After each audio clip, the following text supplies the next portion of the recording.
Cek sound 1, 2, 3. Teman-teman, apakah suara saya terdengar dengan jelas? Mas Bu. Jelas, Bu. Oke, siap. 2 menit lagi kita mulai ya.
Bismillahirrahmanirrahim. Assalamualaikum warahmatullahi wabarakatuh. Waalaikumsalam. Waalaikumsalam warahmatullahi wabarakatuh. Baik, senang sekali bisa bertemu lagi dengan Anda semua di perkuliahan kita hari ini, Selasa 29 Oktober 2024. Gimana kabarnya, teman-teman sehat? Baik, Bu. Alhamdulillah sehat. Alhamdulillah. Baik, teman-teman yang mungkin masih ada yang di jalan, masih ada yang di kantor, nggak apa-apa. Tapi mungkin untuk teman-teman yang bisa berpartisipasi untuk on cam itu akan sangat baik sekali. Yang bisa on cam mohon untuk on cam. Baik, hari ini kita akan melanjutkan materi minggu lalu saya sudah sampaikan mengenai pengantar. Nah, teman-teman saya lihat di folder tugas itu Anda sudah mengumpulkan beberapa dari Anda ya, mungkin ada yang belum juga, tapi sebagian besar sudah mengumpulkan tugas proposal hidup di folder tugas Tuhan ini proposal hidupku. Baik, sebelum saya masuk ke materi hari ini, ada yang mau komentar nggak mengenai tugas yang sudah Anda kerjakan sebelumnya? Mungkin Putri Haryanti mau berbagi apa yang dirasakan, apa yang dipikirkan ketika mengerjakan tugas tersebut. Silahkan Putri.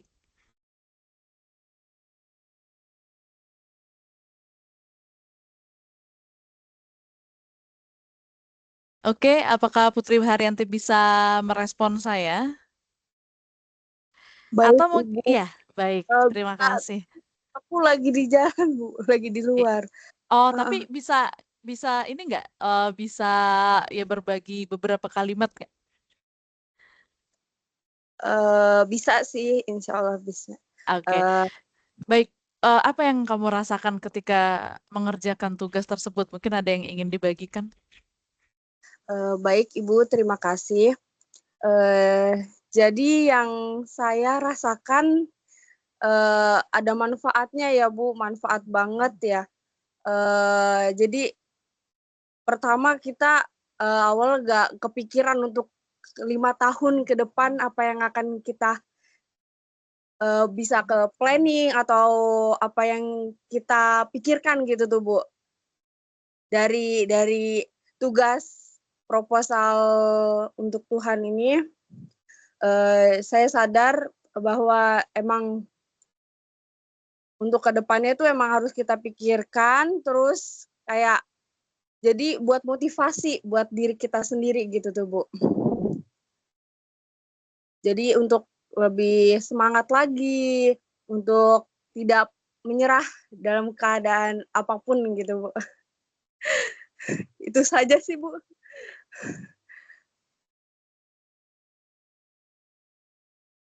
Punten Ibu, itu suaranya nggak ada mikrofonnya.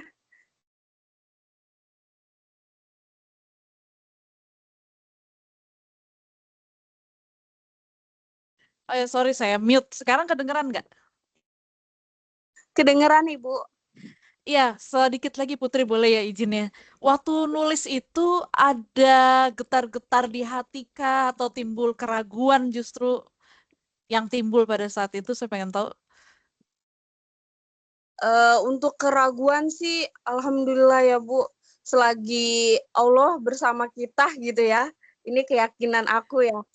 Insya Allah, Allah akan kasih semua yang udah kita usahakan, kita berdoa. Ya gitu, Bu. Oke, luar biasa. Berarti diri Anda termasuk tipe yang optimis. Mantap. Thank you, Putri sudah berbagi. Baik, ada lagi yang sudah mengerjakan tugasnya dan ingin berbagi apa yang dipikirkan dan dirasakan ketika teman-teman berkutat dengan tugas tersebut. Karena tugas tersebut adalah murni tentang Anda. Jadi ini bukan hanya demi nilai, tapi ini adalah tentang Anda, mengenal diri Anda, meresapi itu. Bahkan di kelas yang lain dia berbagi cerita begini. Waktu dia menuliskan itu tuh dia sampai nggak bisa tidur dan dia tidak bisa melakukannya cukup hanya dalam satu malam. Dia perlu bermalam-malam ya, lebih dari satu malam bahkan sampai 5 hari untuk berpikir apa yang ingin dia tuliskan. Karena dia bilang saya nggak bisa nulis sembarangan Bu, karena ini proposal saya ajukan untuk Tuhan saya, pemilik hidup saya yang mengatur segala sesuatunya dan ini menjadi sebuah perjanjian saya dengan diri saya dan dengan Tuhan, dia bilang. Jadi ini bukan sesuatu hal yang main-main. Dan pada saat dia menuliskan itu, bahkan dia sampai merinding sekujur tubuhnya, ada momen jantungnya itu seperti rasanya berdetak begitu kencang dan sambil menitikkan air mata. Ada momen dia menitikkan air mata. Ada nggak teman-teman yang merasakan momennya sampai seemosional itu? Ada nggak? Ada nggak dalam ruangan ini yang merasa momennya sampai segitunya gitu? Nggak ada nih, nggak ada. Dari 24 orang yang sudah bergabung malam hari ini bersama dengan kita, nggak ada yang sampai segitu emosionalnya. Atau biasa-biasa aja, datar-datar aja, yang penting saya udah nulis gitu. Gimana? Ayo teman-teman, Ada, saya... Bu, ada, Bu. Oh, Lutfi, baik. Silakan Kang. Kang Lutfi mau berbagi apa kayak yang dirasakan pada saat menuliskan tugas tersebut? Sebelumnya saya belum mengumpulkan ya Bu. Ya, Ya, nggak apa-apa. Saya sudah perpanjang ya teman-teman masa pengumpulannya. Jadi teman-teman boleh cek di folder tugas baik di Teams maupun di Adlink. Saya sudah perpanjang masa pengumpulannya. Jadi teman-teman yang belum mengumpulkan, saya persilahkan untuk mengumpulkan. Tapi Kang Lutfi udah nulis ya? Udah mencoba menuliskan belum? Sebenarnya sudah menuliskan di jauh-jauh hari Bu, sebelum ada MKI Bu, itu saya pernah baca Mario Teguh ya Bu. Mhm. Artinya 2 tahun ke belakang itu saya udah bukan bikin sih Bu, planning ke depan itu saya ngapain Bu gitu kan. Oke, terus sambil ditulis nggak kalimatnya Tuhan, ini yang saya ajukan untuk hidup saya. Itunya ditulis nggak bagian itunya? Ditulis Bu, tapi Ditulis ya. alhamdulillah selama 2 tahun apa yang saya tulis itu alhamdulillah terkabul Bu. Oh, luar biasa. Jadi Oke, 2 tahun ke depan saya pengen beli atau bikin rumah sendiri. Alhamdulillah hari ini udah kebikin Bu. alhamdulillah terkabul ya. Baik, itu jadi teman-teman percaya, mungkin selain dari bikin rumah dan lain-lain, ada lagi yang dituliskan di situ yang hari ini terkabul?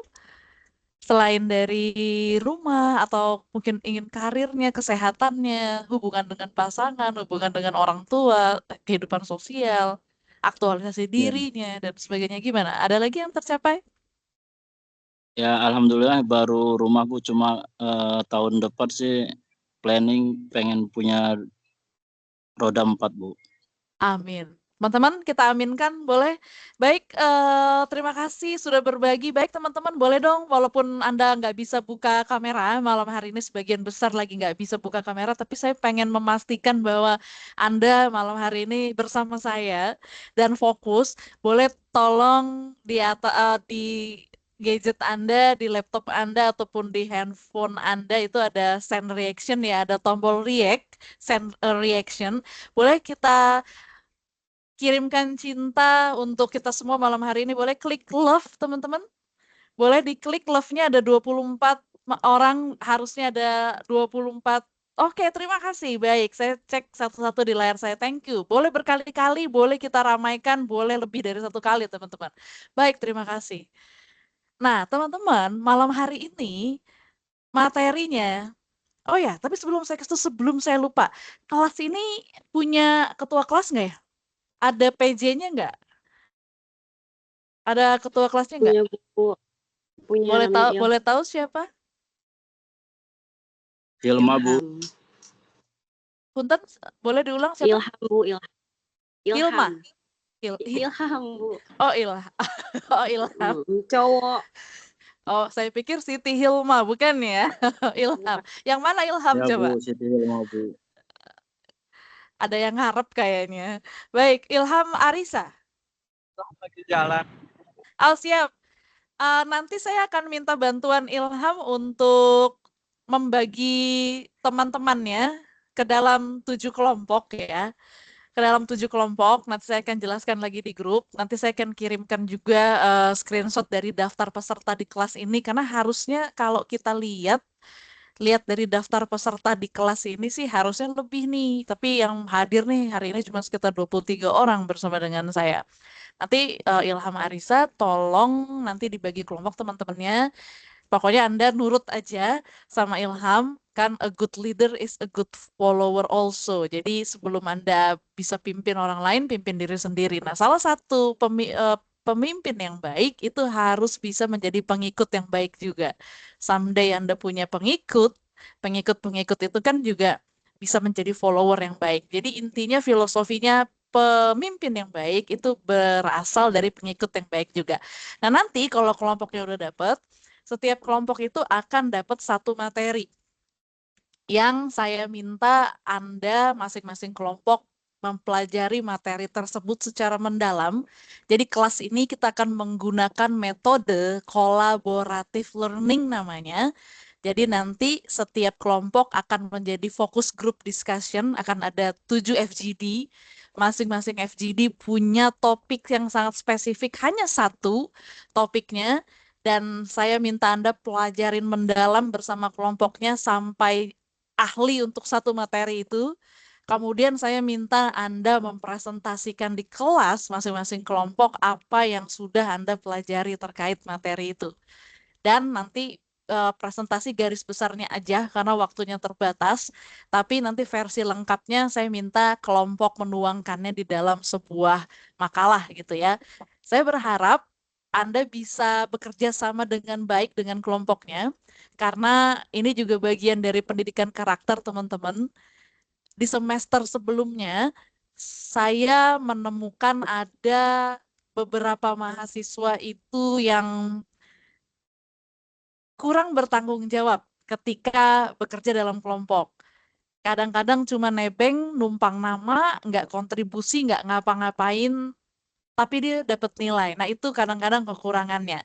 Makanya nanti Anda jangan khawatir, saya memberikan sebuah hak penuh kepada kelompok tersebut, kepada anggota dari kelompok tersebut untuk mengeluarkan anggotanya yang tidak berkontribusi. Saya tidak mentoleransi orang-orang yang free rider, penunggang bebas gitu ya, yang enak aja dapat nilai juga tapi dia nggak ngapa-ngapain. Dan itu akan menjadi sangat tidak adil untuk anggotanya yang lain yang punya dedikasi dan kontribusi kepada kelompoknya. Oke, jadi seperti itu nanti Ilham kita komunikasi lebih lanjut. Baik, jadi teman-teman sepakat nggak sih dengan saya bahwa kalau Anda mau berhasil dalam hidup, Anda harus berani bermimpi. Sepakat atau setuju dengan itu?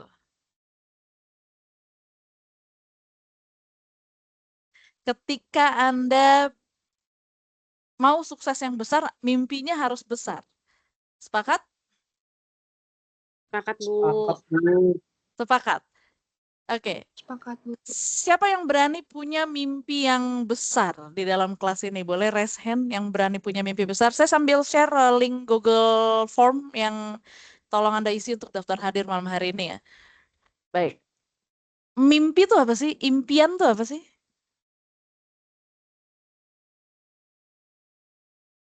Hairunisa mungkin mau menyampaikan sesuatu. Hairunisa punya mimpi dalam hidupnya. Insya Allah ada, Bu. Berani ya punya mimpi yang besar. Sebaiknya menurut Hairunisa mimpi itu harus besar atau jangan terlalu gede-gede deh, nanti kalau nggak kesampaian gila gitu, takutnya gila gitu. Jadi mimpi yang biasa-biasa aja, yang pasti mungkin tercapai aja lah, nggak usah yang aneh-aneh. Menurut kamu yang mana? Yang biasa-biasa aja atau harus berani punya mimpi yang besar? Berani punya mimpi yang besar sih, Bu. Nanti kalau misalkan ke depannya nanti sequence apa tuh namanya? Tanggungannya ditanggung sama sendiri gitu, Bu. Oke, gitu ya. Jadi mimpinya itu harus besar ya. Harus berani punya mimpi yang besar ya. Harus berani ya, betul ya. Oke, baik. Cuma saya masih ragu, Bu. Mantap. Nah, itu saya mau kejujurannya loh malam hari ini, nggak apa-apa. It's okay. Karena belum percaya diri gitu. Sorry. Kenapa? Mau punten? Belum percaya diri gitu, Bu, sama diri sendiri. Jadi masih lebih ke insecure karena belum punya kayak misalkan skill atau kemampuan yang lebih yang bisa menunjukkan bahwa itu bakal bisa berhasil gitu, Bu. Nggak apa-apa. Sekarang mimpi aja dulu sambil memantaskan diri. Bener nggak, teman-teman? Teman-teman sepakat nggak sih sama saya bahwa uang itu cuma efek samping? Efek samping dari kepantasan diri Anda. Kalau Anda memang memantaskan diri untuk itu, segala sesuatunya akan mengikuti. Jadi mimpi aja dulu. Jadi teman-teman malam hari ini materinya adalah mengenai mimpi besar. Dream big, berani bermimpi, berani sukses artinya. Nah, jadi teman-teman nggak usah takut bermimpi karena mimpi itu gratis kan. Anda bermimpi itu bayar apa gratis sih? Gratis, Bu. Gratis ya. Orang gratis kok. Ngapain harus kecil-kecil? Nah, cuman problemnya, kalau tadi saya berangkat dari Hairunisa punya pendapat bahwa saya masih terbersit keraguan, nggak apa-apa, itu wajar sekali. Saya pada saat di usia 18, 19 gitu ya, 20-an, ketika saya sadar bahwa kita harus punya mimpi besar untuk punya pencapaian besar, itu pun keraguannya masih banyak. Mungkin nggak ya ini tercapai? Cuma teman-teman saya mau kasih tahu sebuah fakta. Dan ini sebuah fakta yang betul-betul terjadi. Penelitiannya juga sudah ada. Karena otak kita memancarkan gelombang energi tertentu terhadap semesta. Nah, sialnya gini teman-teman. ketika Anda itu punya mimpi yang besar, Anda punya doa yang besar, Anda punya pengharapan yang besar, tapi sedikit aja Anda meragukan itu, Anda nggak sadar bahwa sebenarnya Anda sedang membatalkan doa-doa Anda sendiri. Anda nulis proposal hidup pada Tuhan. Beberapa malam Anda mencoba merenungkan itu. Kemudian Anda tuliskan yang betul-betul ingin Anda dapat, tapi Anda meragukannya. Anda sedang membatalkan proposal itu. Kenapa coba? Ada yang mau komentar nggak? Kenapa ketika Anda ragu, Anda sedang membatalkan doa-doa sendiri? Keyakinan ya Bu. Karena tidak percaya diri sendiri gitu Bu, dan tidak percaya adanya Tuhan kalau bagi saya ya Bu ya. Iya betul, Anda nggak percaya diri, Anda nggak percaya Tuhan. Kalau Anda percaya bahwa Tuhan Anda itu begitu besar, Anda harusnya percaya bahwa Tuhan Anda lebih besar dari masalah Anda, betul? Anda harusnya Betul, percaya Bu. bahwa Tuhan bisa membuat segala sesuatunya menjadi mungkin. Nah, ini sikap mental, teman-teman. Ini sikap mental, dan ini sangat penting. Nggak peduli sekarang Anda berada di titik mana, nggak peduli apa latar belakang Anda. Yang penting latar depan Anda. Anda ke depan mau jadi apa? Semua orang mungkin punya masa lalu yang buruk gitu ya. Nah, kalau Anda punya mimpi, Anda punya goals, Anda punya sesuatu yang ingin Anda capai, Anda harus percaya dulu. Percaya dulu.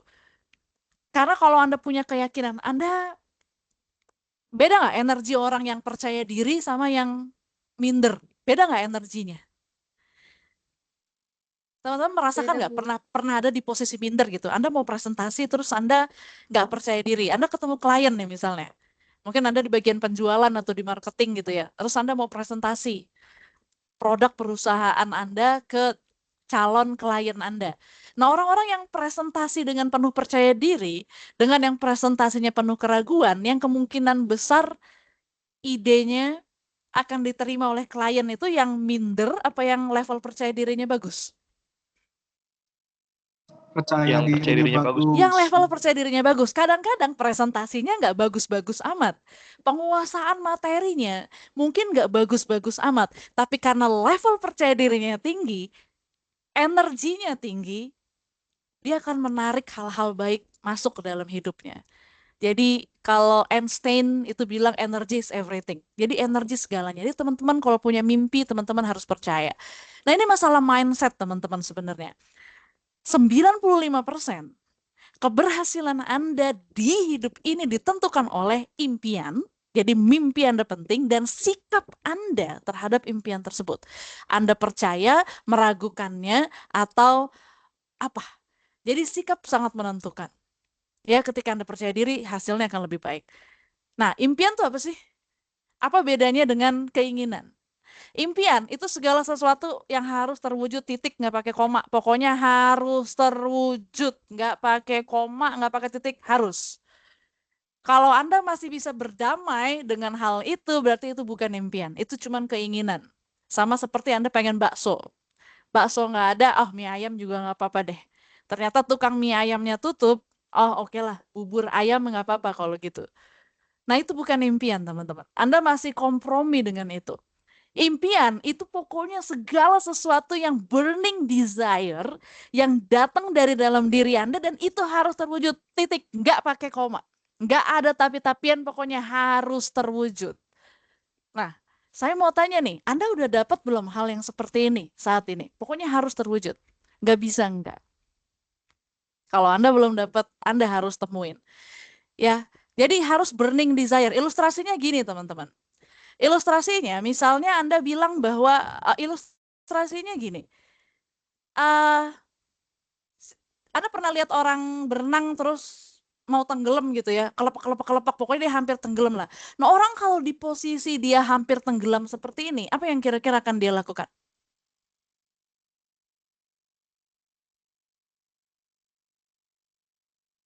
Dia bakal ngapain?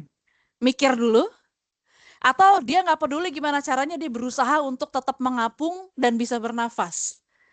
Yang mana yang akan dia lakukan? Atau dia Tetap bisa berusaha. napas nggak ya? Gue bisa napas nggak ya? Bisa berenang. Walaupun dia nggak bisa berenang, dia akan mati-matian berusaha menggerakkan kakinya untuk dia bisa mengapung di atas permukaan air. Betul kan? Siapa yang pernah dikejar anjing? Anjingnya galak lagi. Siapa yang waktu kecil atau di masa-masa ini pernah dikejar anjing yang galak? Apa yang Anda lakukan pada saat itu? Lari aja Lari, Bu. Bu. Lari sekencang-kencangnya.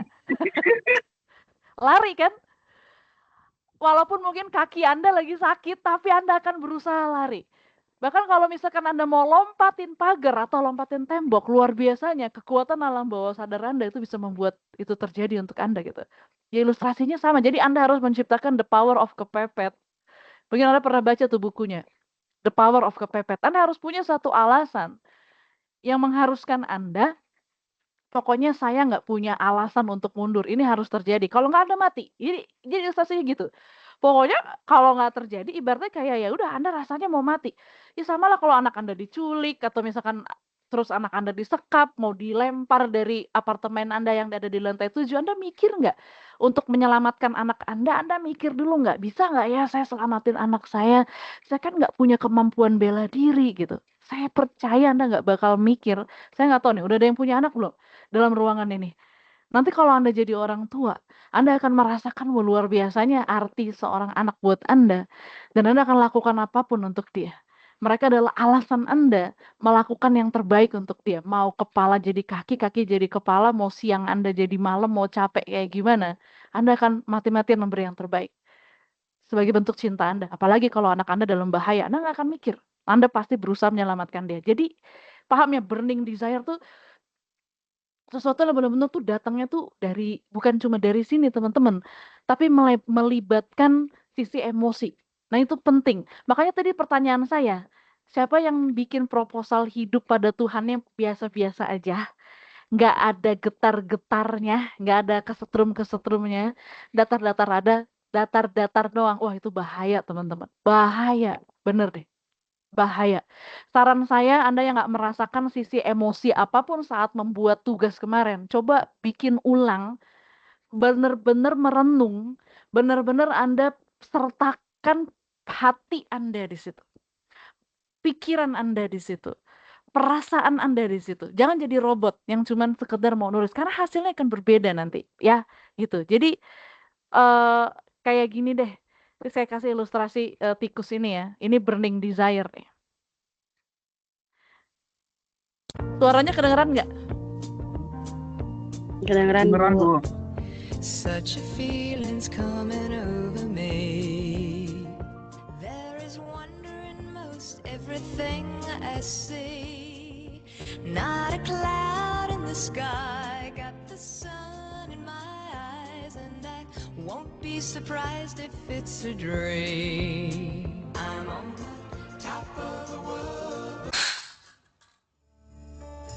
This is the end. Kita lihat apakah dia memilih mati atau bertahan hidup. This is the end, my only friend, the end of our elaborate plans.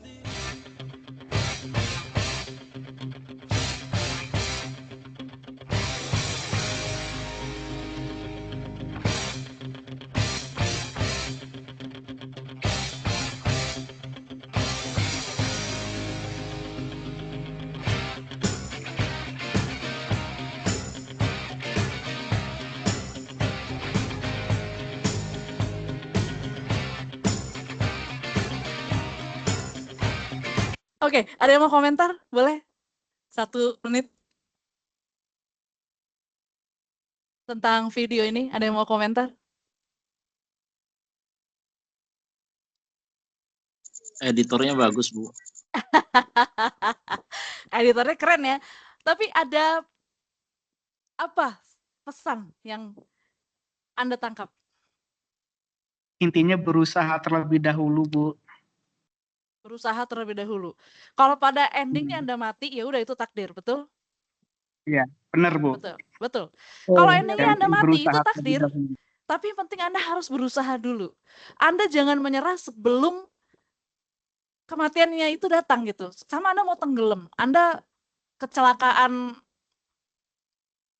kapal gitu misalkan di tengah laut dan Anda masih ada nafasnya. Anda hampir tenggelam. Anda harus berusaha berenang dulu, berusaha ngapung dulu, berusaha nafas dulu. Kalau ternyata endingnya tetap meninggal, ya itu takdir.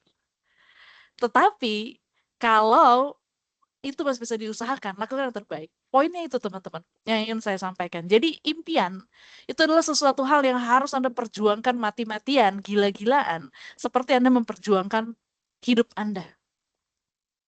Ya, kalau enggak ya udah pilihannya menyerah itu mati gitu. Jadi itu maksud saya. Jadi impian itu bukan sesuatu yang main-main teman-teman. Bukan sesuatu hal yang kita kayak mimpi di siang bolong, bukan. Ya, sorry, saya next saja. Jadi bukan kayak mimpi di siang bolong, teman-teman. Nah, apa bedanya impian dengan keinginan? Ada yang tahu nggak? Kalau misalnya Anda menuliskan bahwa saya pengen BMW seri 5, mungkin kalau yang baru tuh harganya sekitar 1,6, 1,7 gitu ya.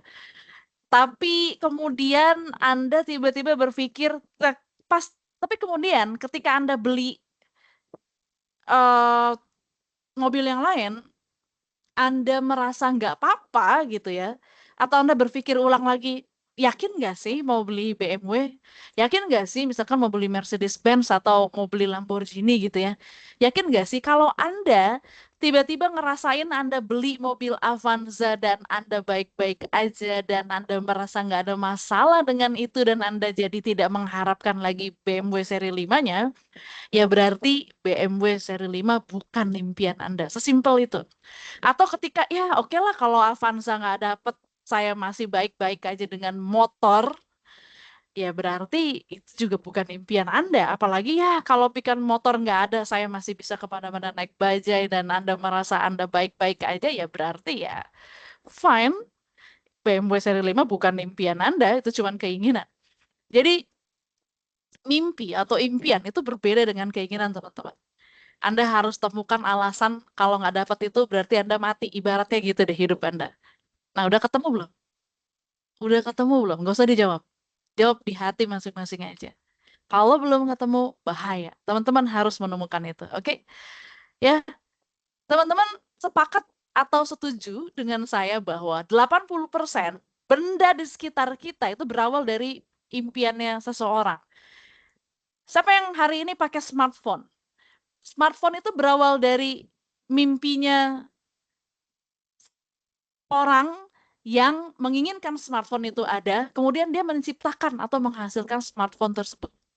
Jam tangan yang kita pakai, pesawat yang kita tumpangi, itu berawal dari mimpinya Wright bersaudara untuk bisa ada benda yang lebih berat daripada burung tapi bisa terbang. Ya, apapun. Lampu yang kita gunakan hari ini, itu berawal dari mimpinya seorang Thomas Alva Edison dan seterusnya. Jadi, jangan berpikir mimpi yang terlalu besar. Ya, kalau ada orang yang bilang, lo mimpi kegedean, Anda bisa bilang ke mereka, lo aja yang kekecilan cara berpikirnya. Mainnya kurang jauh, ngopinya kurang kental gitu ya. Jadi teman-teman jangan takut bermimpi. Karena semua pencapaian besar di atas muka bumi berawal dari sebuah impian, sebuah mimpi. Anda tahu mereka ya, dari zaman SD kita belajar, Wright Brothers, penemu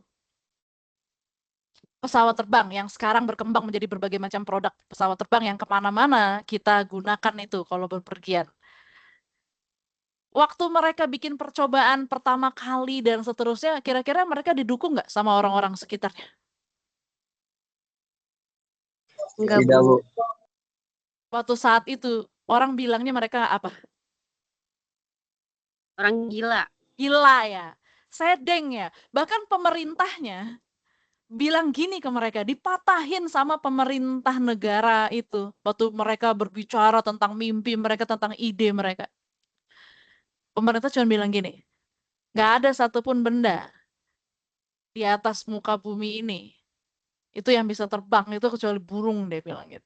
Oke, tapi mereka nggak nyerah. Mereka melakukan percobaan bukan cuma 1 kali, 2 kali, 3 kali, berkali-kali, ratusan kali. Akhirnya kita punya pesawat. Hari ini Anda kalau lihat pesawat terbang yang Anda tumpangi, baru kita percaya bahwa mereka bukan orang gila kan. Nah, Anda tuh perlu buktikan ke dunia bahwa Anda bukan orang gila dengan mimpi Anda gitu. Mungkin Anda sekarang mimpi mau punya mobil Lamborghini.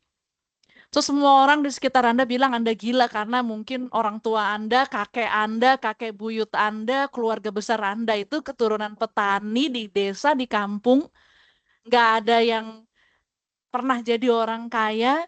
Anda mungkin juga sekolah pakai beasiswa, kerjaannya saat ini masih biasa-biasa aja.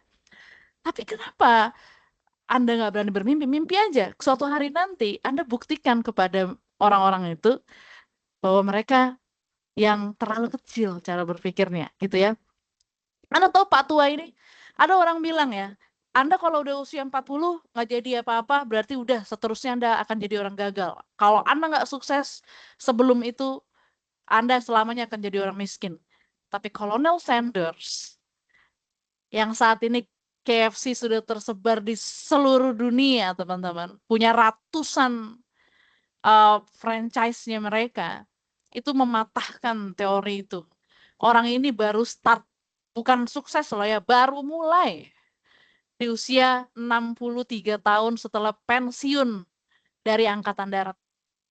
Dia berpikir mau punya sebuah usaha yang mendunia. Orang gila kan, pensiunan, umur 63 tahun, pengen punya usaha yang mendunia, nggak punya modal. Jadi ceritanya dia pengen nyari partnership.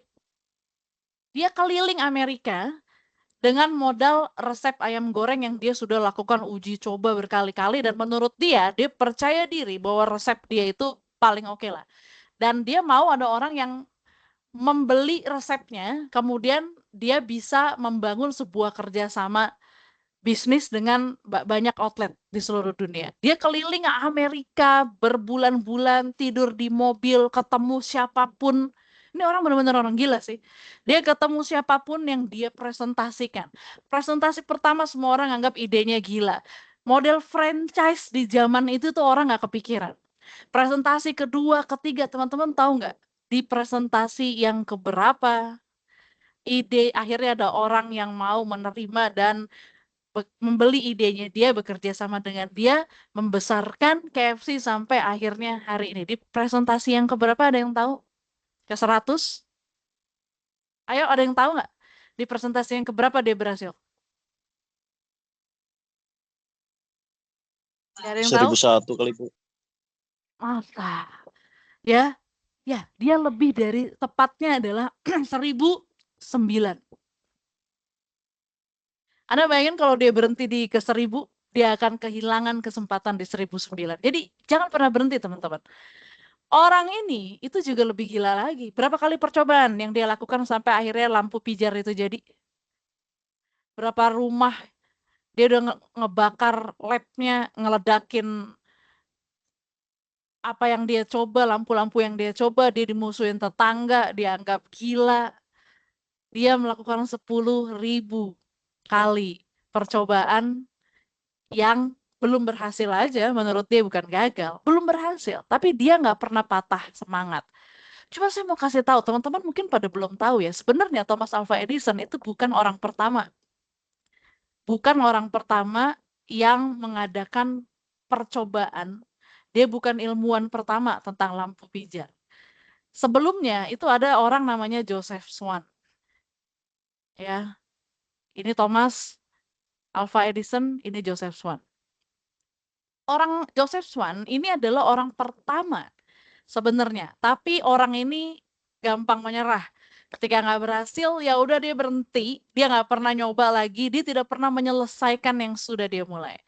Jadi teman-teman, poinnya yang ingin saya sampaikan ke Anda ini bukan soal siapa yang mulai duluan, tapi siapa yang menyelesaikan apa yang sudah dia mulai. Jadi kalau Anda sekarang punya mimpi, selesaikan. Saya mulai punya buku impian saya, pertama kali dalam hidup saya adalah di usia 18 tahun. Saya baru lulus, ya 17-18. Nggak lama setelah saya lulus SMA, kemudian saya tuh memang dari dulu kan seneng, passion saya memang di bidang pengembangan diri, ya people development. Itu saya udah ketemu passion saya di usia itu. Saya banyak masuk ke program, ke seminar yang gratis, yang berbayar, yang apa, sampai akhirnya saya mulai bangun usaha saya sendiri juga di usia 18 tahun.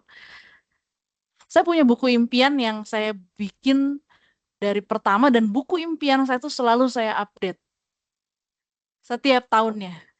Jadi kalau yang udah tercapai, saya kasih tanda dan gitu ya. Dan udah tercapai, udah tercapai, udah tercapai. Dan saya merinding, teman-teman. Kalau saya lihat ke belakang, saya buka dream book saya atau proposal hidup pada Tuhan versi saya yang saya buat.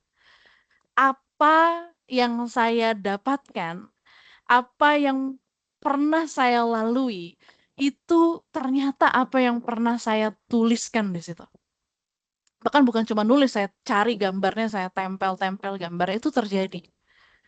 Ya, nggak pernah mimpi loh bisa pergi ke sebuah negara yang perjalanannya jauh, mahal, dan segala macamnya. Bisa lo pergi gratis lagi. Jadi, kita harus percaya dengan mimpi kita, teman-teman. Karena ini adalah alam bawah sadar ada yang kerja, menarik energi semesta. Jadi, hati-hati dengan apa yang Anda tuliskan. Nah, kenapa impian itu penting? Karena impian adalah pondasi. Ibarat bangun rumah. Kalau bangun rumah tuh, bagian yang nggak kelihatan itu adalah pondasinya. Yang kelihatan itu bangunannya, betul? Tapi kalau pondasinya rapuh, bangunannya bisa ambruk nggak, teman-teman? Bisa, Bu. Bisa, Yes. Bu. Jadi kalau Anda nggak punya mimpi yang kuat, hidup Anda tuh fragile, rapuh. Yang kedua, impian adalah tujuan Anda. Kemarin kan saya nanya, Anda hidup buat apa? Tolong jawab pertanyaan itu di proposal itu. Anda hidup buat apa? Apa tujuan Anda? Ibarat Anda udah naik mobil, Anda udah nyalain mobil Anda mau berkendara, Anda harus tahu kemana Anda mau menuju. Kalau enggak, ya Anda muter-muter, tahu-tahu tengah jalan bensinnya habis dan segala macam. Bahaya. Lalu yang ketiga, impian itu yang membuat Anda keluar dari zona kenyamanan Anda. Saya mau tanya ke Anda ngapain sih kuliah sambil kerja? Ngapain jam segini Anda kuliah? Enakan kita lagi nonton Keluar Netflix dari tau. Keluar dari, siapa Zona tadi yang nyaman. bicara? Keluar dari zona nyaman. Anda kuliah buat apa? Siapa yang mau sukses? Itu pertanyaan bodoh ya, Bu Primi gitu. Semua orang kalau ditanya siapa yang ingin sukses pasti pengen. Tapi sukses itu apa sih? Apakah kalau Anda punya Mercy itu Anda pasti merasa sukses atau layak dibilang sukses? Apakah kalau rumahnya 3.000 meter persegi itu baru sukses? Belum tentu kan. Sukses buat orang-orang beda. Sukses saya, suksesnya Putri, suksesnya Lutfi, suksesnya Hilma, suksesnya Ilham, suksesnya teman-teman yang lain itu pasti definisinya beda-beda. Tapi kita punya satu kesepakatan tentang definisi sukses, yaitu adalah ketika Anda mencapai impian Anda. Sepakat? Sepakat, Bu. Oke, Anda mau jadi sarjana apa itu impian Anda. Baik, keluar dari zona nyaman, saya sepakat. Ya, Anda capek-capek, Anda kuliah malam, mungkin belum makan, mungkin yang lagi masih di jalan luar biasa loh. Ya, mungkin sambil punya anak, sambil punya keluarga, sambil kerja, tapi Anda punya harapan kehidupan Anda berubah setelah jadi sarjana gitu kan. Anda punya jabatan lebih baik, punya ekonomi lebih baik, bisa punya mengangkat derajat keluarga Anda dan sebagainya, keluar dari zona nyaman. Dan keempat, ini penting, impian melahirkan kekuatan pikiran yang tidak terbatas, teman-teman. Kalau Anda percaya, kata kuncinya Anda harus percaya, oke? Lalu, nah ini hebatnya otak manusia, jadi hati-hati dengan pikiran Anda. Ada orang yang bilang bahwa, komputer tuh hebat ya. Sebenarnya komputer tuh nggak hebat, karena komputer yang merogram siapa? Manusia. Nah, otak Anda ini udah diteliti. Anda tahu nggak, manusia paling cerdas di atas muka bumi menurut Anda siapa? Yang IQ-nya paling tinggi, yang diakui oleh seluruh dunia IQ-nya paling tinggi siapa? Albert, Bu. Albert Einstein. Sepakat ya? Oke. Nah, udah diteliti teman-teman, Albert Einstein itu orang paling cerdas di atas muka bumi, hanya baru menggunakan 10% dari potensi otak dia. Gila. Kita berapa persen dong berarti? 0,01, 0,5. Gila, dia baru 10% teman-teman. Dan belum ada satupun orang di muka bumi ini yang pernah menggunakan potensi otaknya sampai 100. Karena ngeri teman-teman, ngeri. Anda kalau menggunakan potensi kekuatan otak Anda dan pikiran Anda 100%, Anda bisa memindahkan benda tanpa menggunakan tangan Anda. Tahu-tahu nih, botol air mineral ini bisa melayang sendiri cuma dengan kekuatan pikiran tanpa pakai tangan Anda. Jangan-jangan para dukun itu menggunakan kekuatan potensi pikiran mereka luar biasa gitu. Bukan mistisnya, tapi ini kan tentang fisika, teman-teman. Makanya Anda kalau ngelihat film-film fiksi ilmiah tentang orang yang teleport gitu ya, bisa baca pikiran orang, dia bisa berpindah dari satu dimensi ke dimensi yang lain, itu tentang kekuatan pikiran. Nah, sebenarnya ini udah diteliti, kalau otak kita ini dijadiin komputer nih, dirangkai jadi sebuah program, itu jaringan-jaringan otak, sel-sel otak ya, neurotransmitter kita saling dihubungkan, itu kalau dijadiin komputer, itu besarnya bisa 2 kali lebih tinggi dari Empire State Building yang ada di Amerika. Empire State Building itu gedung tertinggi di dunia, teman-teman. Dia salah satu gedung yang sangat-sangat tinggi. Ini bisa lihat di antara gedung-gedung yang lain, dia tingginya tinggi banget. Nah, 2 kalinya kalau Anda menggunakan 100%. Jadi hati-hati dengan kekuatan pikiran. Einstein sendiri yang bilang bahwa everything is energy. Segala sesuatu hal yang atas di muka bumi ini adalah energi. Pikiran Anda itu energi yang menarik energi lain. Jadi kalau Anda berpikir Anda nggak bisa, ya Anda nggak bisa. Anda berpikir sial, Anda sial. Anda pernah nggak berpikir, duh gila ya hari ini kok gue sial banget gitu. Bangun tidur bad mood, terus entah karena kejadian apa Anda merasa kayaknya ini bukan harinya Anda deh. Hari ini kayaknya nggak mood banget deh, sial banget deh. Seharian itu Anda dapat apa? Sialnya. Kosong, Bu. Dapat sialnya, dapat zong, dapat entah kenapa keluar dari rumah, tahu-tahu SIM ketinggalan. Di tengah jalan dari sekian banyak pengendara kok polisi bisa tahu ya Anda SIM-nya ketinggalan gitu. Saya pernah tuh kejadian di saya tuh. Saya ngalamin sendiri, tahu-tahu kena tilang. Kok dari sekian banyak orang dia yang kita samperin dan kita yang kena tilang. Ya keluar duit dong. Lah pokoknya kita udah nyampe tempat aktivitas kita terlambat, kita udah bad mood, ketemu klien karena energi kita jelek. Orang menangkap energi itu, kita presentasinya nggak maksimal, hasilnya nggak maksimal. Sampai rumah, Anda menghadapi pasangan Anda dan anak-anak Anda bukan dengan cheerful, dengan ceria, tapi bete, ada salah dikit aja Anda kayaknya bad mood banget. Kerjaan nggak semangat, kok males banget, this is not my day. Jadi hati-hati dengan kekuatan pikiran teman-teman. Pikiran itu bisa diprogram. Nah, teman-teman boleh deh, nanti saya share buku saya, gimana sih caranya memprogram itu. Oke, jadi hati-hati dengan pikiran because everything is energy dan kekuatan pikiran kita itu sangat luar biasa. Apa yang Anda pikirkan mempengaruhi perasaan. Ini namanya, jadi inner world itu adalah pikiran dan perasaan, itu dunia dalam diri. Ya, jembatannya itu adalah action Anda. Dunia luar Anda itu adalah hasilnya. Jadi dunia dalam diri Anda akan mempengaruhi dunia luar Anda. Jadi kalau Anda mau mengubah hidup Anda, perhatikan dunia dalam diri Anda, ubah dunia dalam diri Anda, ubah cara berpikir dan perasaan Anda harus lebih positif. Jadi kalau Anda selama ini ngerasa kok karir saya nggak nanjak-nanjak ya, kok bos saya di kantor nggak suka ya sama saya, kok saya kayak susah ya beradaptasi dengan orang. Coba lihat dunia dalam diri Anda, teman-teman. Apa yang Anda pikirkan mempengaruhi perasaan. Kalau perasaannya jelek, tindakannya jelek, hasilnya jelek. Kalau perasaannya positif, semangat, antusias, pikirannya optimis, actionnya yang bagus-bagus, hasilnya juga bagus. Energy is everything. Energinya harus tinggi, teman-teman. Saya mau tanya, energi tinggi itu contohnya apa?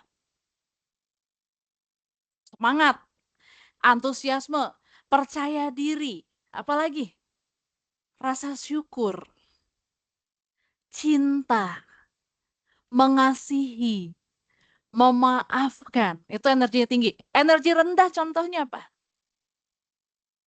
Overthinking, Overthinking, apalagi? tidak bersyukur, Iya, mengeluh aja nggak pernah bersyukur. Apalagi minder, itu rendah loh energi teman-teman. Dendam, itu energi terendah yang paling jelek dan menghancurkan itu adalah dendam. Ya, jadi kalau hari ini teman-teman masih punya dendam, dengan siapapun, dengan apapun, saran saya teman-teman lepaskan, maafkan, bukan untuk orang itu, tapi untuk kedamaian hati dan pikirannya teman-teman, supaya teman-teman bisa menggapai masa depan dengan hati yang ikhlas. Ini penting. Kadang-kadang kenapa karir kita stuck, pencapaiannya begitu-gitu aja, kenapa kita terlihat tidak menyenangkan buat orang lain. Ternyata gara-gara Anda dendam dengan, ya kadang-kadang konyolnya saya mengerti ya, saya banyak mendapati, saya kan hipnoterapis juga teman-teman. Saya mendapati klien-klien saya itu yang punya dendam. Nah, sedihnya adalah banyak anak-anak yang tumbuh dengan luka batin pengasuhan. Mereka punya dendam sama orang tuanya sendiri. Ini menyedihkan. Entah orang tuanya pernah melakukan kekerasan waktu dia kecil, kasar, dikecewakan, ayah yang tidak hadir dalam hidupnya, ibu yang tidak berperan sebagaimana mestinya, anak tumbuh dengan luka dan dendamnya dibawa sampai dia gede, nggak sadar mereka tumbuh menjadi orang dewasa yang kelihatan baik-baik saja di permukaan, tapi mereka rapuh di dalam, mereka punya mental illness. Makanya next pandemi nih nanti katanya COVID kita udah selesai kan, tapi pandemi berikutnya itu adalah kesehatan mental.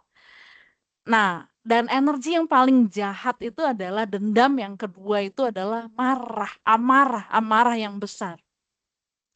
Jadi kalau Anda mau bahagia, lepaskan ya teman-teman, lepaskan. Oke, jadi ubah dunia dalam diri Anda, dunia luar Anda akan ikut berubah. Nah, kekuatan pikiran luar biasa. Anda tahu gajah sirkus ya? Gajah sirkus kan diambilnya dari alam liar. Gajah sirkus itu kakinya dirantai ya. Anda sering lihat mungkin kalau nonton sirkus pernah live show atau di TV atau di YouTube atau dimanapun Anda lihat dirantai supaya dia nggak ngamukan, nggak lari kemana-mana, dia dirantai. Sebulan, 2 bulan, 3 bulan, 4 bulan. Nah ini ada satu penelitian teman-teman. Gajah, dia 1 tahun dirantai setiap hari dalam hidupnya dan nggak pernah dicopot ini rantainya. Sehingga dia sudah terbiasa nyaman dengan rantai itu. Suatu hari dicoba untuk dilepas dan yang dia lakukan adalah tetap tidak berjalan kemana-mana karena alam bawah sadarnya sudah terbiasa dengan rantai itu. Sekalipun belenggunya dilepas, dia masih tetap pikirannya dibelenggu oleh rantai tersebut. Jadi pikiran kita itu kalau sudah ada sesuatu yang membelenggu itu memang harus teman-teman berani untuk melepaskan hal-hal yang lama dan mengadopsi hal-hal yang baru dan punya pemikiran yang baru, oke? Dan kayaknya materinya udah selesai ya, udah hampir selesai nih. Bebaskan diri Anda dari belenggu keyakinan Anda karena potensi Anda luar biasa. Ya, jadi apapun yang membelenggu Anda hari ini lepaskan. Supaya Anda bisa menggunakan potensi hidup Anda dengan maksimal. Karena kenapa pola pikir adalah cetakan, apapun hasil adalah dari pola pikir. Anda mau bikin agar, kalau mau bentuknya kura-kura, cetakannya harus bentuk kura-kura kan. Kalau mau bikin bunga, agar bentuk bunga, atau mau buat kue, atau apapun yang bentuknya bunga, ya cetakannya juga bunga. Nah, pikiran Anda tuh cetakan. Jadi apapun yang terjadi dalam hidup Anda, ya itu hasil dari pikiran Anda. Intinya gitu sih, sesimpel itu. Jadi punya growth mindset, dan impian Anda harus lebih besar dari rasa takut Anda. Stop ngomong saya nggak bisa. Coba dulu sampai endingnya, kalau endingnya mati ya udah itu takdir. Ada sih hal-hal yang sudah kita usahakan seheboh mungkin, segila mungkin, sebesar apapun Anda nggak berhasil. Ada. Karena nggak semua mimpi kita harus tercapai. Ada mimpi-mimpi yang tidak tercapai dan itu wajar. Ada hal-hal yang mungkin dan ada hal yang tidak mungkin. Itulah cara semesta bekerja. Tapi Anda nggak boleh trauma.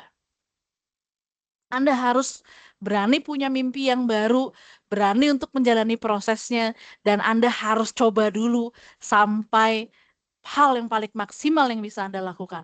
Impian Anda harus lebih besar dari rasa takut Anda.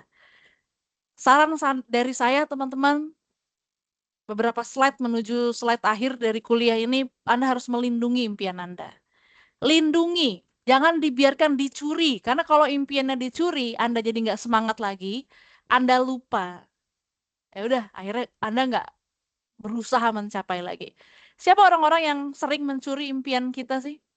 Anda punya mimpi nih, cerita sama teman Anda, wah gila, gue pengen punya bisnis uh, wisata luar angkasa. Misalkan Anda bilang gitu ya. Terus apa respon orang sekitar Anda? Dia bilang, ah gila lo, mungkin gitu ya. Tanpa Anda sadar, orang ini lagi mencuri impian Anda, mempengaruhi cara berpikir Anda. Nah, Anda harus lindungi itu. Sialnya, orang-orang yang sering mencuri mimpi kita, itu orang-orang dekat, bukan orang jauh. Pasangan Anda, orang tua Anda, sahabat Anda, teman-teman Anda, nggak apa-apa. Tetap baik sama mereka, tetap mencintai mereka, tapi Anda harus jaga impian Anda. Nggak ada satu orang pun yang boleh mendefinisikan diri Anda dengan pendapat mereka. Caranya gimana? Ada dua cara melindungi impian. Yang pertama, berkumpul dengan orang-orang yang positif. Orang-orang yang saling percaya. Percaya dengan mimpi Anda dan mendukung Anda. Yang kedua, Anda bikin dream book dan visualisasikan. Boleh Anda tempel di kamar tidur Anda, di kamar mandi, di mobil, di ruang kerja, di meja kerja. Yang setiap saat mengingatkan Anda bahwa, hey, ada goals nih yang harus dicapai. Hey, ini mimpi kamu loh. Dan kamu berjuang untuk itu. Ini yang membuat hidupmu bermakna. Ini yang membuat hidup kamu bermanfaat untuk banyak orang. Ini yang membuat Tuhan melihat kamu sebagai hambanya yang punya manfaat buat banyak orang. Bikin dream book, teman-teman. Kenapa di proposal pada Tuhan, saya minta Anda untuk pasang foto Anda, cari gambar-gambarnya, kalau mau mobil, cari gambar mobilnya, mau rumah, cari gambar rumahnya, mau jadi pengusaha yang sukses, mungkin yang seperti apa role model Anda bisa Anda tempel di situ. Kehidupan, lifestyle seperti apa yang Anda mau, tuliskan dan cari gambarnya. Bikin dream book Anda. Nah, ini adalah salah satu buku impian saya, inilah anak-anak saya.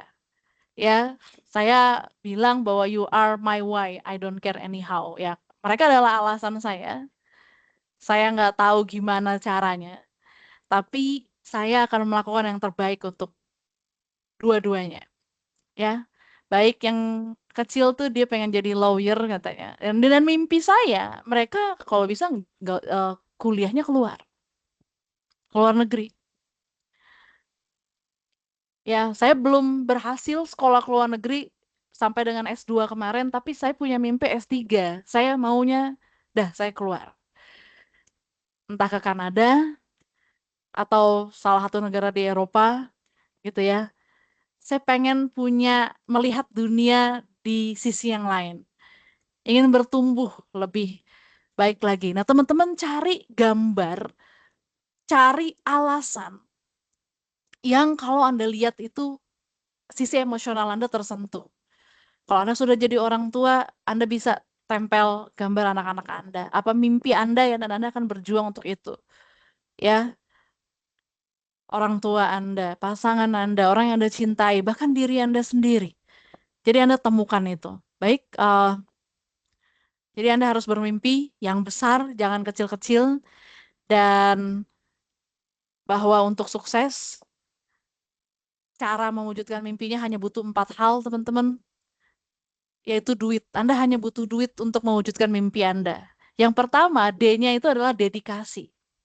Anda harus berani berjuang dan bekerja keras untuk impian Anda. Kalau enggak, Anda omong kosong. U-nya adalah ya Anda harus usaha. Usaha.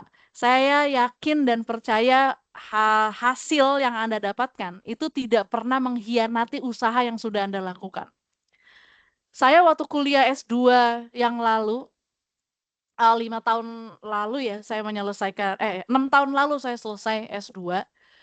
Selama masa kuliah kan saya S2 tuh sambil kerja, teman-teman. Bahkan saya membangun perusahaan saya sendiri. Bayangin jalanin perusahaan, mimpin tim, mimpin perusahaan, nanganin klien, sambil ngajar juga. Harus ada bisnis trip keluar kota, keluar negeri, ngurusin anak juga, dan sebagainya. Wah, hektik banget luar biasa. Sambil kuliah S2 juga. Tapi saya memang target saya adalah mimpi saya. Waktu S1 kan saya lulusnya nggak cum laude, biasa aja. IPK-nya cuma 3,3 waktu S1. Target saya di S2, saya tuh pengen saya naik ke atas panggung, dirayakan oleh banyak orang, dikasih selempang sebagai pokoknya saya ingin orang tua saya, pasangan saya, anak-anak saya bangga melihat saya menjadi lulusan terbaik. Itu mimpi saya tuh, mimpi sederhana waktu S2 itu. Di samping mimpi-mimpi yang lain. Saya berusaha mati-matian gila-gilaan. Pulang kadang-kadang nyampe rumah tuh baru malam, bahkan lebih malam dari Anda. Ada sesi online dan juga harus ngerjain tugas segala macam. Saya tuh tidur hanya 2 jam satu hari. Jam 3 saya tidur, jam 5 saya bangun. 2 tahun kayak gitu, jam 3 saya tidur, jam 5 saya bangun. Setiap hari. Saya punya mimpi kenapa untuk jadi lulusan terbaik, dirayakan di depan banyak orang, itu IPK saya harus 4, teman-teman. Dan itu tercapai. Saya lulus S2 IPK-nya 4. Sempurna. Makanya dari situ saya yakin dan percaya bahwa usaha yang kita lakukan tidak akan dikhianati. Hasilnya tidak akan mengkhianati usaha kita. Jadi teman-teman harus berusaha. Lalu teman-teman harus punya inisiatif. I-nya itu inisiatif. Nggak perlu nunggu. Nggak perlu disuruh. Toh ini untuk mimpi Anda gitu. Dan terakhir, selalu libatkan Tuhan dalam setiap usaha Anda. Duit, dedikasi, usaha, inisiatif, dan Tuhan. Oke? Anda harus berani bermimpi. Anda harus percaya. Percaya pada siapa? Percaya pada Tuhan. Percaya pada impian Anda, percaya pada usaha Anda, dan percaya kepada diri Anda sendiri. Ini yang paling penting. Oke? Ini ada satu quotes yang menarik. Anda nanti boleh baca dan resapi. Jadi quotes ini bilang gini. Keyakinan, faith ya, keyakinan itu adalah Anda percaya terhadap apa yang belum Anda lihat. Ya, jadi keyakinan itu adalah Anda mempercayai apa yang belum Anda lihat. Dan nanti reward-nya adalah Anda akan melihat apa yang Anda percayai. Oke? Jadi faith is to believe what you do not see. Keyakinan adalah Anda percaya apa yang belum Anda lihat.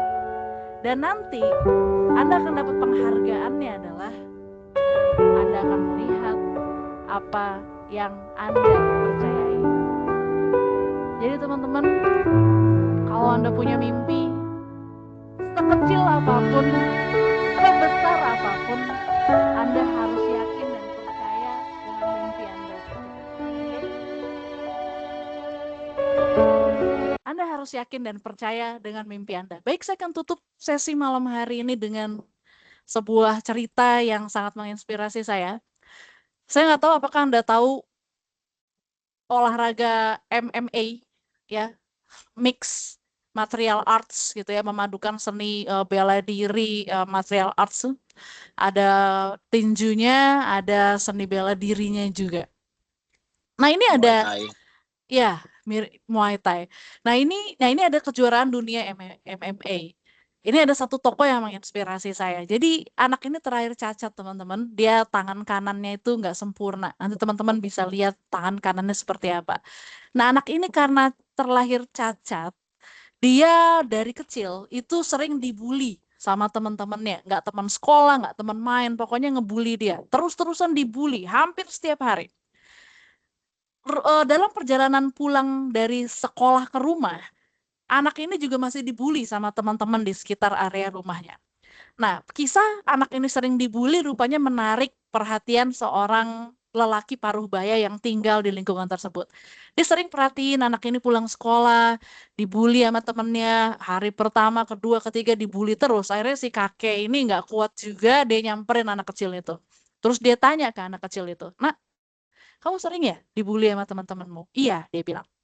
Gini deh, kamu mau nggak saya ajarin ilmu bela diri supaya kamu percaya dirinya bangkit, terus kamu punya skill untuk melindungi dirimu supaya kamu nggak dibully lagi sama teman-temanmu. Oke, saya mau katanya. Oke, mulai besok pagi, eh besok kan libur ya, hari libur ya. Oke, besok pagi kita latihan.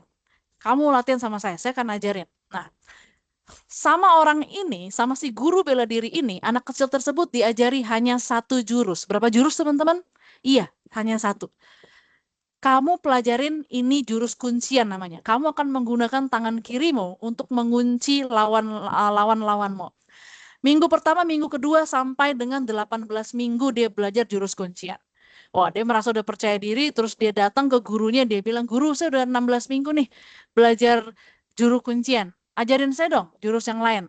"Oh, nggak perlu," kata gurunya. "Kamu hanya cukup belajar satu jurus itu, lakukan lebih cepat lagi, lebih dahsyat lagi, lebih kuat lagi." "Oh, oke." Dia terus latih, lama-lama dia bosen kan. Hal yang sama, terus-menerus jurus kuncian. Lama-lama dia mulai bosen, dia ngadep gurunya. "Saya udah berbulan-bulan nih, udah hampir setahun mempelajari jurus kuncian. Gak ada jurus yang lain, guru. Gak ada. Kamu pelajarin lebih cepat lagi, lebih kuat lagi, nanti saya kasih kamu lawan tanding." Oke, karena mau dikasih lawan tanding, dia semangat. Dia latihan. Benar, dikasih lawan tanding. Oh, ternyata dia menang. Dia gampang sekali menang dengan mudah terhadap lawannya tersebut. "Wah, guru, saya udah berhasil nih. Ajarin dong, saya jurus yang lain supaya saya lebih mantap lagi." Kata gurunya, "Nggak perlu, cukup satu jurus itu aja, lebih cepat, lebih kuat. Latihan lagi. Kalau nanti kamu udah lebih cepat, lebih kuat, saya daftarin kamu ke kompetisi yang lebih berkelas." Oh, oke lah, walaupun dia terpaksa, dia kesel sama gurunya, dia eh oke lah, nggak apa-apa, nggak jurus yang lain, saya pelajarin ini lagi. Dia masuk ke kompetisi yang lebih berkelas. Ternyata babak penyisihan dia menang, terus babak berikutnya menang dengan gampang sampai tiba di semifinal. Mau masuk final dong. Mau masuk final deg-degan dia. Mulai nggak percaya diri dia ngadep lagi gurunya. "Guru, saya kan udah berhasil. Ini saya udah masuk, saya mau masuk final. Guru tahu nggak? Lawan saya di final itu adalah juara bertahan 7 kali berturut-turut. Dan dia pemegang rekor. Saya sementara cuma punya satu jurus. Hanya jurus kuncian. Gimana saya caranya melawan juara bertahan 7 kali berturut-turut? Lagian, ini orang pasti udah tahu strategi saya. Dia udah bisa mengantisipasi saya dengan mudah karena saya cuma punya satu jurus itu." Gurunya bilang, "Terserah, kamu mau bertanding apa enggak? Kalau kamu mau maju ke babak final, kamu hadapi orang itu dengan satu jurus ini. Lebih cepat, lebih kuat." Mikir dia. Cuman ya udahlah, udah tanggung. Ini babak final juga. Akhirnya dia coba dan ternyata dia memenangkan dengan mudah dan dia berhasil menjuarai turnamen tersebut. Malamnya mereka pesta. Mereka mengadakan perayaan atas kemenangan uh, orang ini. Dia nanya ke gurunya, "Guru, menurut guru apa sih yang bikin saya bisa menang? Kan saya cuma punya satu jurus dan saya selama bertahun-tahun dari saya kecil sampai saya dewasa, puluhan tahun dalam hidup saya cuma latihan itu doang. Saya nggak belajar jurus yang lain. Kok saya bisa menang?" Gurunya bilang gini, "Pertama, memang kamu hebat di jurus itu. Kamu expert banget di jurus itu. Kedua, seharusnya lawanmu bisa mengantisipasi kamu dengan mudah. Mereka harusnya bisa memegang tangan kananmu. Ketika kamu menggunakan jurus kuncian di tangan kirimu, harusnya mereka bisa menarik tangan kananmu dan mengantisipasi jurus kamu itu. Tapi kabar baiknya, kamu nggak punya tangan kanan." Ini dia tokohnya, Nick Newell, juara dunia MMA. Mari kita lihat teman-teman.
Oke, ada yang mau komentar mengenai video penutup kita?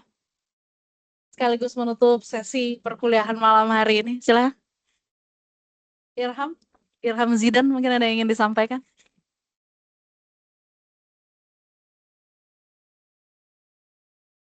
Sedih, Bu. Sedih. Terharu. Luar biasa ya. Anda tangan, alhamdulillah normal semua teman-teman. Coba lihat Alhamdulillah, Bu. kedua tangan Anda, kedua kaki Anda normal semua, Masya Allah. Kita harus bersyukur. Masya Allah itu lucunya ya, Lutfi sudah ada 2 malaikat kecilnya di situ ya. Semoga bisa menjadi 3, inspirasi. Bu. Iya, semoga mereka jadi inspirasi. Jadi teman-teman, kalau Anda punya mimpi, Anda harus berani yang besar dan Anda harus berani memperjuangkan itu. Baik, minggu depan nanti kita akan mulai, kalau bisa presentasi dari kelompok 1, nanti materinya apa saya sampaikan di grup, dipersiapkan. Ilham, Arisa, tolong dibantu nanti dibagi teman-teman satu kelasnya dalam kelompok. Nanti malam ini saya kirim screenshot daftar nama anggotanya, pastikan semua berkontribusi aktif. Oke, mungkin ada lagi yang mau Baik. disampaikan? Hairunisa mungkin ada yang mau ditambahkan? Atau Hilma, ada yang mau ditambahkan atau yang lain? Boleh mungkin Hairunisa dulu? Ada yang ingin disampaikan dari sesi malam hari ini dan video penutup kita? Terharu, Bu. Sedih aja, Bu. Maksudnya kita aja yang sempurna belum bisa bersyukur dengan apa ya namanya? Belum bisa bersyukur sepenuhnya gitu, Bu. Betul. Dan seorang yang kekurangan tadi, dia percaya dengan mimpinya ya, percaya dengan dirinya ya, percaya dengan prosesnya. Maksud saya itu, Anda harus percaya dengan mimpi Anda, percaya dengan prosesnya. Baik, teman-teman, kuliah malam hari ini cukup. Dan Anda boleh baca-baca lagi proposal pada Tuhan yang sudah Anda tulis. Saya hanya ingin Anda nggak main-main nulis itu. Kalau Anda merasa kemarin Anda main-main, saya minta Anda tulis ulang deh. Boleh diedit deh tulisan Anda. Karena saya perpanjang waktu pengumpulannya, karena saya yakin dan percaya Anda kayaknya butuh waktu lebih deh, karena itu bukan sesuatu hal yang main-main. Momen itu penting untuk Anda, bukan hanya untuk nilai mata kuliah ini, tapi saya berharap Anda dapat manfaat dari sesi itu untuk diri Anda dan masa depan Anda. Oke, baik teman-teman semua, terima kasih banyak untuk kebersamaan malam hari ini. Saya dosen Anda, Primi Putri Suryatmaja, undur diri dari sesi malam hari ini. Sampai ketemu minggu depan, kita akan mulai dengan presentasi kelompok 1. Sampai ketemu minggu depan. Boleh kita send reaction cinta untuk semua yang pada malam hari ini sudah hadir. Terima kasih. Saya juga mau kasih send cinta untuk Anda semua. Mahasiswa-mahasiswa saya yang luar biasa, yang keluar dari zona nyamannya malam hari ini untuk kuliah dan menggapai masa depan yang lebih baik. Tepuk tangan dong buat Anda semua. Boleh dong dibuka mikrofonnya, kasih saya tepuk tangan dan suara yang paling heboh malam hari ini. Yeay, terima kasih. Sarangyo, I love you all. Sampai ketemu minggu depan. Assalamualaikum warahmatullahi wabarakatuh. Makasih Bu. Waalaikumsalam. Sama-sama, warahmatullahi silakan wabarakatuh. leave. Terima kasih. Saya akan leave, saya akan end meeting untuk semuanya ya. Selamat malam. Wassalamualaikum. Terima kasih. Waalaikumsalam.